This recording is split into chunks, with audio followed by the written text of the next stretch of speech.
Hello, hello, hello. Molly here. Welcome to What You're Craving, episode 2 of How Do I Know If I'm Doing My Best? What if I'm not doing all the questions about doing our best. I knew it was going to be more than one episode because the human condition is so beautiful, isn't it? This is the big thing that we're concerned with right now. Am I doing my best? How do I know if I'm doing my best? What do I do if I'm not doing my best? Keep the questions coming. I mean, I live and die for them. And, I have the same problems. I'm with you. I'm with you. It's hard. It's a hard thing, I think, too, when you have been immersed in diet culture, which is created to make us not feel like we're doing enough. Literally, $1 billion industry created for us to not feel like we're doing our best, to not ever feel good about ourselves, to not ever feel satisfied. It is. So we're here to break free of this because this is like a really big problem. First of all, I want to take you to therapy school with me. I'm going to teach you a little something that I learned in therapy school in my training in dialectical behavioral therapy, which is a treatment for people who want to make big changes in their life. It was originally created for suicide and parasuicidal behavior. So it's really was created to have people stop harming themselves, stop wanting to try to kill themselves. And the founder of it, Marsha Linehan, was like, okay, I'm going to cure suicide. Amazing. She kind of did, by the way. Another story for another time. So she said, okay, I'm going to make this change strategy treatment for this. And she went and she tried it on people. And so she was pushing change and pushing change and pushing change. And she found that when she was just being like, you need to change, you need to change. I mean, she wasn't doing it like that. I'm sure she was doing it far more therapeutically than that. People found it so invalidating. And they were like, don't you know how much pain I'm in? Don't you know how much pain I'm in? And she was like, oh no, I got to take this back to the drawing board. So then she took more of a validating stance, right? And she would be like, listen, this is really, really hard for you. I know how hard it is to feel this way. And I know how hard it is to want to harm yourself. And people freaked out there too, right? So we're like, I need to change my life. I have so many problems. I need your help. And so she created this treatment that really varied between using change strategies, like finding ways to motivate ourselves to change, but also using validation strategies. And I tell you this because I find in my less ideal moments, and certainly in the hours I spend helping people to try to change their lives, that there is just this really untrue belief that if we beat ourselves up enough, if we just shame ourselves and beat ourselves up and push ourselves and push ourselves and push ourselves and push ourselves to the limits, that like then we're going to change. And listen, I mean, there is a case to be made that you might change, but the change will be painful and unlikely permanent. And I think especially those of us, veterans of foreign wars and the diet wars who have just been through the ringer, I think maybe there's a part of us that just has had enough. And so I say this, I love this Carl Rogers quote.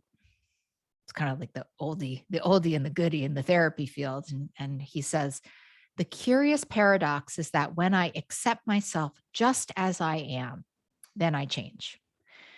And so this was the great question that I was getting in DMs and all the different ways you can give me feedback from the last solo podcast I did, which is, am I really doing enough, Molly? There's a part of me that knows I'm not doing enough. What do I do about that? Right? Like, how do I know? And then if I'm not, what do I do? And I have to say, if I was your therapist, the first thing I would want to get to is just, can we accept you as you are? Like, can we accept you as you are in this moment? Because without that, we're sort of just chickens without our heads on, because then it's like we're just really stuck in the shame spiral. We're deeply stuck in our self-hate and our emotions and that cycle, which I hope if you're nodding your head, like, which we all know too well, it's too familiar. And the truth is that we're either living in the past where, we're just a piece of crap and we can't get anything done, or the future where nothing's ever going to work out for us. So none of this we could file under wisdom. Am I right? So if you're asking yourself this question, like, am I really doing enough? First of all, yes. Yes, you are. Do you want to be doing more? We could talk about that. But if you're asking yourself this question, am I really doing enough? The question I would want to ask you back is, what are you feeling or what are you noticing that's leading you to ask this question? Are you feeling sadness? Are you feeling guilt? Are you feeling desire? That's one of my favorite feelings that I think we ignore insanely especially when it comes to our issues with food. We ignore desire. Jealousy and desire is a great feeling. We can talk about feelings phobia another day, but I think, people balk at jealousy and desire. Like, I can't follow that person because they make me too jealous. Like, jealousy is pretty amazing. You know why? Because it just means you want that thing. And let me tell you something, go fight for it. Go get that thing. We learn in the learned helplessness of diet culture that we can't get anything. We're like locked in these cages of diet culture. It makes us forget this beautiful will we have and this power and this desire, and we can go get things. And I want you to do that. I really do. So once we can really identify, what feeling is leading me to feeling like I'm not enough, then we can really establish if it's a problem or not. Like, listen, I get it. A lot of people wrote this to me, like, but I'm just binging my brains out all day. How could you say that that's me doing enough? I'm going to get to that. But I really want to say that diet culture, diets are bought and sold off the assumption that you are not doing enough and you need this new thing, this shiny thing to fix your life. And I hate that languaging. No one listening needs to be fixed. You are perfectly whole. You may need to heal in some places, but here we are doing the thing. And just by listening to this podcast, I feel like you deserve like 10,000 gold stars and I love you. But seriously, I think a lot of times it's not actually a problem. It's a problem of diet culture. And I think a lot of times, there's this really interesting idea in behaviorism that says sometimes the bar is too high. Like if we're trying to teach a pony to jump over a big, gigantic fence, it can't do it, but it can jump over a little cross rail. And then slowly but surely we bring the fence up so that, it's a series. And so I think a lot of times diet culture, diet books, even medical books that I've read sometimes about changing my life, they're like, do 100 things and take this supplement and do this and do this. And I'm like, and I'm like generally healthy. And I'm like, no, and my brain shuts down. When our brain gets too overwhelmed, it shuts down.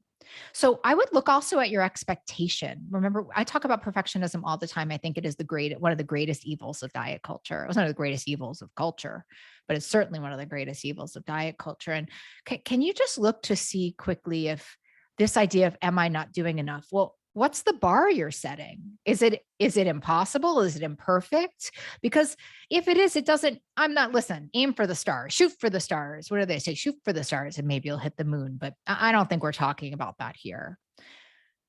If you're creating this unrealistic expectation of what your life should look like, especially when you're talking about food, because here's the deal in your relationship with food. Here's the deal in all of your relationships. If you think you're doing it perfect, that's your number one problem right then and there, right then and there. So can we just take a minute, take a peek, sneak a peek and see if it's your expectation that you're having a problem with, right? Okay. And if it's really a problem, you're like, no, Molly, seriously, this is really a problem. I'm not doing enough. I'm not doing my best. This is a problem. Now I know. Okay. So now you know you're not doing your best. I'm with you. I believe in you. We're going to get this done. But here's the problem again. So, okay, you know you're not doing your best. And I guarantee you have the nunchucks and you have the baseball bat, and maybe even you have a gang of people ready to abuse you and tell you what a terrible person you are. You know, this diet culture and what has been created of it comes with a lot of victim shamers. You know, I did a consultation with a woman, and at my clinic, we asked this question, like, what are you looking for in a coach? You know, so I can pair people up with a good coach or the coach that's best for them. And one woman wrote in her, what she was looking for in a coach. She said, you know, I want a coach that doesn't shame me and make me feel bad about myself. And I am like, wow, like we have hit new lows like that. I said to her, I said, you fire anybody that treats you that way. But the problem is sometimes we treat ourselves that way, and or we're surrounding ourselves with people that are not in it for us to thrive. They're in it to shame us. They have their own stuff. You know, it's so important that the people who you are surrounding yourself with when you are making big changes are people that are in the favor of your support and will help to love you better. And the number one person in that game is you. So we need to create an environment that you can thrive. And that's going to start with you. So if you really are like, Molly, I am not doing my best, I want to try harder. God bless. Yes, yes, yes. But the first thing is, in order to solve this problem that you're presenting to me, we got to put down the bat. We got to put down the nunchucks, and we have to fire the gang. We have to get them out of the way. And we have to replace that with a loving, supportive power circle. And I would even just say just one person who can help you to love yourself, or that can be a loving support. And then you're the place that you call home.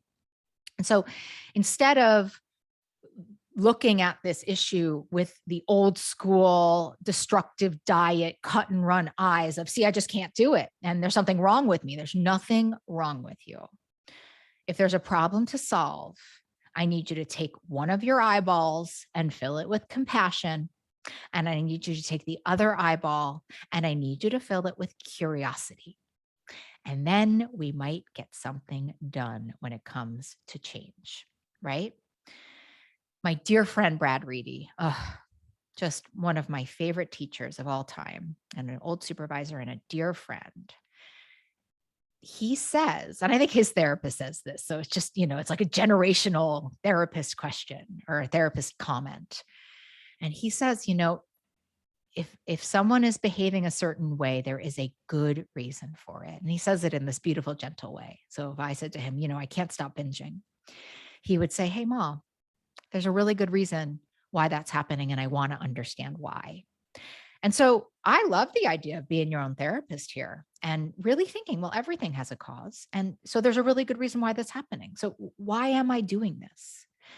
And I know. The first thing that's going to, I know this because I've sat in therapy with therapists, but also with a lot of people. And I would say to somebody, you know, well, what do you think? And their reactive statements, I don't know. And I'm like, well, we have 45 minutes. So maybe I don't think you're supposed to know, knee jerk. Like, I don't think like I'm supposed to say, hey, so there's a really good reason why you're binging your brains out. What do you think it is? I don't think like you're going to be like, well, here's why. It takes a minute. And one of the minutes it takes is to move out of that reactive, fear-based mind that is very primal and actually can't engage the part of your brain that we need. And so it may take a minute. Everybody's in such a rush to get well. And I get it. I've been in enormous pain, but sometimes it just like getting well takes a minute. So first thing we need to do is change your state, right? You got to change your state. So we're getting really curious and compassionate about, you know, I'm not doing my best and I want to do better. What's going on? The first thing we have to do is like get relaxed, like lean in, chill a minute. And a lot of times it's like we don't have enough support to deal with the issue, right? I wish we could do this on our own. I mean, diet culture doesn't wish we could do this on our own. because they'd be out of money, but we need support, like big time. And, you know, a good therapist goes a long way, but it's not the only way to do it. There's no one way to do anything. There's beautiful 12-step groups. There's a lot of like for food stuff, there's National Eating Disorder Association. There's a bunch of groups on Facebook. I have a lot of things I offer. There's just a lot of people and ideas that can help to shore you up and support you. And I think that's a big piece of this. I think that there is the shame that comes with the chronic diet failure and the abandoning of self. There is this just general belief that we should be able to do this on our own. And there's just no research that supports that, right? And in fact, I think there are some times where I think diet culture makes it seem like it's so easy that you should be able to do it on your own, that you should be able to do this fast so easily. And then when it comes time for us to need extra help, we look at it as a shameful thing when it's just the most normal thing in the world. I always say that, I think that the solution needs to be as big as the problem. So if you have a big, gigantic, raging binge eating problem or unhealthy relationship with food, it's likely, at least in the beginning, that the solution is going to have to be that big.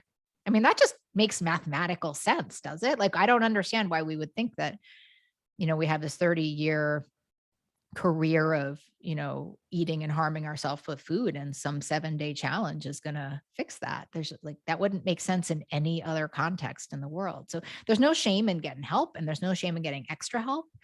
I'm many years into this process, and I am a card-carrying member of I say this lovingly, but of the high maintenance committee. Like, I need a lot of help.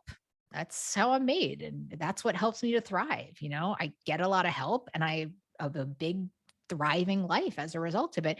And when I skimp on it, I feel it. I really do. I really do. So here's the other thing I want to throw your way.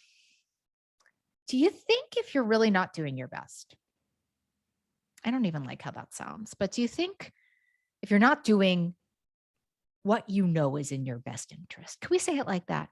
If you're not doing what is in your best interest, what you know is what your heart desires, what you know is what your soul is saying you need, there's a big disconnect. So we have some time. We need to figure out why. If you want to figure out why, I think journaling is a great thing to do there too. I think talking to people who have already made changes is a really great. How did you do it? What happened? How did you get off the couch? Connection. And even I always think a journal is a good connection to divine love. So count me in on that. Do it every morning. But what about this one? Try this one on for size. What if you need to set some firmer limits with yourself? That comes in all different shapes and sizes. I love this idea, like when we say yes to something, we say no to something else. And so many of us are like overscheduled, overcommitted within our families and our careers. And there's this little sliver of space left for us. And sometimes it's just not enough space for us to heal in the way that we need to, right? And I understand some of that's really unavoidable, but I think there are some sacred spaces in our lives that we are giving away, even to like Instagram, like the time that many of us spend scrolling is time that we could be attending to our own needs. And the more limits that we can set, which allows for us to not overextend as much, it allows for us to give ourselves what we often need. Now, I want to say one thing. I very rarely use the word boundary because we're just this I just think boundaries are really, really hard. And when we come from diet culture, we're so used to black and white. And I think that one of the main cures to all of this is being a little bit more gray. And in that gray, practicing self-forgiveness, being curious when we cross a limit, all of these things. So I love the word limit instead of boundaries because limits can change over time. And sometimes, I can say, well, my limit is I like to go to sleep at 10 and then I'm out with friends and I cross the limit. And it's okay. Extend the limit. And I'm out till 1 a.m. and I feel it the next day, but that's another story for another time. So can we start to think about, we got to retrieve our energy and and that comes with setting limits. Sometimes you can set big limits, like really saying to your boss or acting, you don't really need to say anything. People listen to behaviors, not words, you know, that you're done at 6 o'clock and then, you have time to attend to yourself and a time to attend to joy and all the things that we usually need. And I think that's a really good idea, is just starting to think about, like, where can I call in my energy? Where am I spending energy that I don't need? And where can I set firmer limits with myself? And that may also mean like closing the kitchen in a really, really firm way if you can't stop binging, right? Like I this might be very controversial, but I've had people who are like, I just can't stop eating, Molly. I can't stop eating at night, and I'll say this thing and I say it really tongue in cheek. So chill, but also not so tongue in cheek. So don't chill. And I'll say, listen, you need 3 nights of not night eating. Cause I think that's where we can get some clarity, is after 3 days of really consistent behavior. So if you're binging your brains out, you need 3 days to get some clarity back into your mind. If you're night eating, all that stuff. That's been my experience. And that ain't professional experience. That is personal experience. But if you can get that done, I always say, get it done by any means necessary, even if it means that you have to put duct tape on your mouth and oven mitts on your hands. Of course, I'm kidding, but you understand the severity.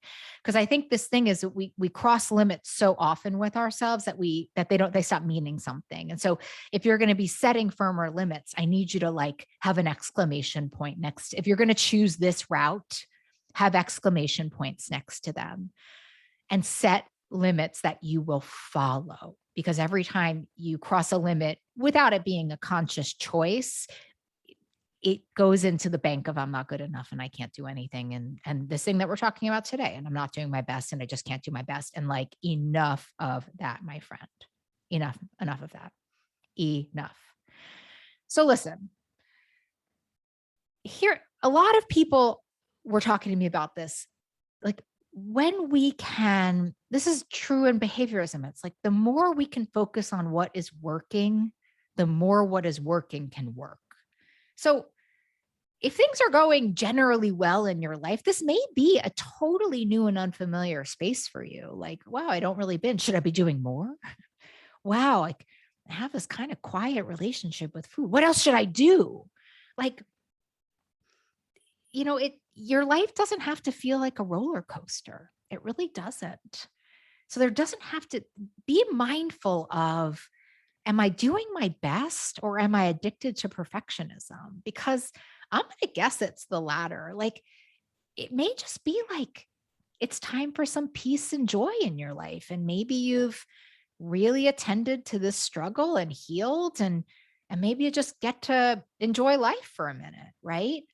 So if that's you, and listen, if that's you and if that's not you, I would beg you to start by affirming, like, I am doing enough. I am enough. I have enough. I do enough. You always want to start there. I am enough. I have enough. I do enough. I am worthy of love. All of those beautiful affirmations. There may be some of you who say, I am enough. I have enough. I do enough. And I want to do more. I want to heal deeper. And there may be some of you who say, I am enough. I have enough. I do enough. And enough is enough. And I'm going to go enjoy my life. That's the other space of choice. Give yourself permission and trust that you don't need to always be hustling and pushing yourself. That's perfectionism, and it's a form of self-harm, right? To be honest, if you've been on this diet roller coaster the way that I have, and I get DMs from you, and there's a lot of me's out there, and I love you and namaste, like, you probably really just need a rest, like you've probably done a lion's share of work on yourself. And maybe you just need a minute. Rest doesn't mean that we stop planning, we stop being mindful and all the working elements of this healthy relationship with food. It just means that we make this deep and profound commitment to stop beating ourselves up, and we allow ourselves to be in acceptance of the current moment without trying to change it into something different and better. You are enough. You have enough. You do enough, and you're worthy of that. And so I would really just lean into this question of, why am I even questioning if I'm doing enough? Maybe it means that there's space for you to heal differently and set different limits and move into a deeper and more profound relationship with food and yourself. And maybe it's just like, I'm okay. And that's a whole new set of clothes to wear. It might be uncomfortable in the beginning, right? Like if we're walking around with rocks in our shoes for 30 years, that's really uncomfortable and painful. But the truth is, to get your gait back when you take the rocks out, it's going to feel weird to not have rocks in your shoes, you know? But that's going to be a much more peaceful and meaningful existence on this planet, which, by the way, can also let us love deeper and be of greater service to others and love and be loved. And that's the whole point of this whole thing, right? Diet culture. I'm so done with it stealing from us. So listen, thanks for listening. Let me know what you want me to be talking about on these solo podcasts. It's so helpful. You're so helpful. You're wonderful. And if nobody's told you that they love you today, guarantee I love you. You're amazing. You're doing better than you feel. And I'll see you soon.